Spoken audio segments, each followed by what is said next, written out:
Assalamualaikum warahmatullahi wabarakatuh. Perkenalkan, nama saya Karina Trilovina dari kelas 12 IPA 1. Baiklah, di sini saya akan memberikan tanggapan terhadap materi pada masa Orde Baru dan pada masa Reformasi. Pertama-tama, saya akan memberikan tanggapan pada masa Orde Baru. Orde Baru adalah rezim yang pernah berkuasa di Indonesia selama kurang lebih 32 tahun.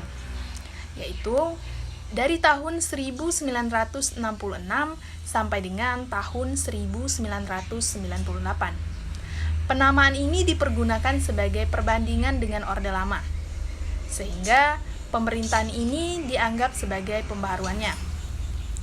Rezim Orde Baru berlangsung sejak diterimanya Surat Perintah 11 Maret 1966 oleh Jenderal Soeharto, dan berakhir ketika reformasi terjadi pada tahun 1998. Adapun selama berjalannya rezim ini, Indonesia mengubah struktur ekonomi, politik, sosial budaya, dan bidang-bidang kehidupan lainnya. Di sisi lain, pemerintahan ini juga diwarnai dengan banyak sekali coretan negatif di bidang politik, hak asasi manusia, militer, dan sosial. Selama 32 tahun dipimpin oleh Presiden Soeharto, pengaruh dari perubahan-perubahan yang ada bahkan masih terasa sampai hari ini. Latar belakang lahirnya Orde Baru. Pemerintahan Presiden Soekarno, yaitu pada masa Orde Lama, pada titik akhirnya diwarnai dengan berbagai macam kekacauan. Selepas peristiwa monumental Gerakan 30 September 1965 yang menewaskan 6 jenderal angkatan darat, dilanjutkan dengan pembantaian besar-besaran oleh berbagai elemen masyarakat terhadap anggota Onderbouw, Partai Komunis Indonesia. Gelombang demonstrasi juga mulai menghampiri pemerintahan Presiden Soekarno pada akhir 1965. Ketika beliau menolak membubarkan Partai Komunis Indonesia, ditambah dengan ketidakpuasan akibat rontoknya perekonomian, sementara inflasi tercatat mencapai 65%. Kondisi Jakarta yang kian tidak terkendali dirasakan tidak aman lagi bagi Presiden, sehingga beberapa perwira tinggi Angkatan Darat memindahkan Presiden Soekarno ke Bogor. Di Istana Bogor, Presiden Soekarno menyusun Surat Perintah 11 Maret atau Super Semar yang ditujukan kepada Men atau Pangat Jenderal Soeharto. Isinya adalah untuk mengendalikan kondisi negara dan mengamankan wibawa pemerintah. Surat ini dipergunakan oleh Soeharto untuk membubarkan Partai Komunis Indonesia, menangkap menteri yang diduga terlibat Gerakan 30 September, membentuk kabinet baru, dan menjalankan pemerintahan. Ciri-ciri dari pemerintahan Orde Baru, yang pertama, kuatnya pengaruh militer atau dui fungsi ABRI. Yang kedua, terbatasnya pilihan politik. Yang ketiga, pembangunan yang masif. Dan yang keempat, pemerintahan sentralistik. Runtuhnya Orde Baru. Keruntuhan Orde Baru diawali dengan adanya krisis ekonomi yang melanda sejak tahun 1997, membuat nilai tukar rupiah jatuh. Bantuan dari International Monetary Fund atau IMF sebesar 43 miliar dolar Amerika Serikat dan pembaharuan kebijakan tidak membawa dampak positif, sehingga krisis ini menjalar menjadi krisis politik.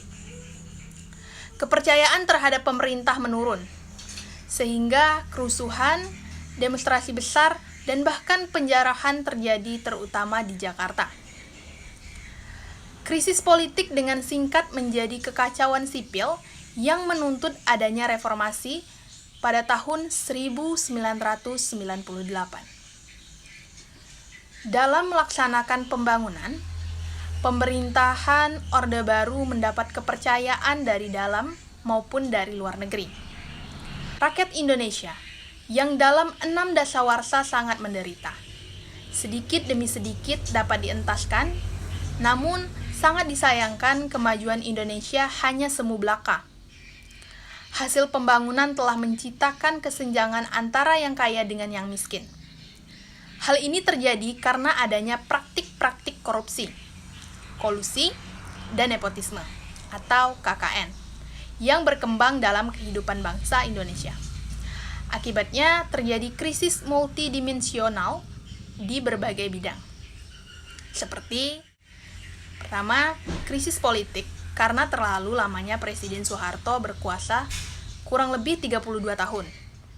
Yang kedua, krisis ekonomi karena terlalu banyak utang Indonesia kepada luar negeri dan banyak terjadi korupsi.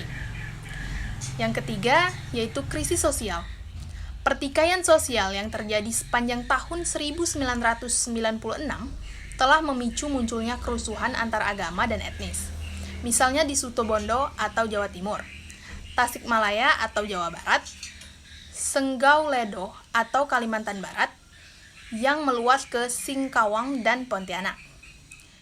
Yang kedua, saya akan memberikan tanggapan pada masa reformasi. Masa reformasi yaitu dimulai pada tahun 1998 sampai dengan sekarang.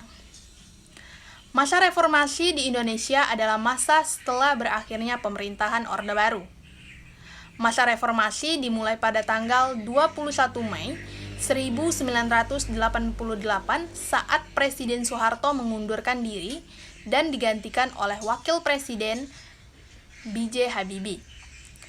Masa reformasi terus berlanjut hingga saat ini. Lahirnya gerakan reformasi. Reformasi merupakan suatu gerakan yang menghendaki adanya perubahan kehidupan bermasyarakat, berbangsa, dan bernegara ke arah yang lebih baik secara konstitusional. Perkembangan politik. Yang pertama, Sidang Istimewa MPR 1998 pada tanggal 10 sampai 13 November 1998. MPR mengadakan sidang istimewa untuk menetapkan langkah pemerintah dalam melaksanakan reformasi di segala bidang. Yang kedua, otonomi daerah. Otonomi daerah adalah hak, wewenang, dan kewajiban daerah otonom untuk mengatur dan mengurus sendiri urusan pemerintahan dan kepentingan masyarakat setempat sesuai dengan peraturan perundang-undangan. Yang ketiga, yaitu pencabutan pembatasan partai politik kebebasan berpolitik pada masa reformasi 1998 sampai dengan sekarang dilakukan dengan pencabutan pembatasan partai politik. Yang keempat, penghapusan dui fungsi ABRI. Pada masa reformasi dui fungsi ABRI dihapuskan secara bertahap sehingga ABRI berkonsentrasi pada fungsi pertahanan dan keamanan.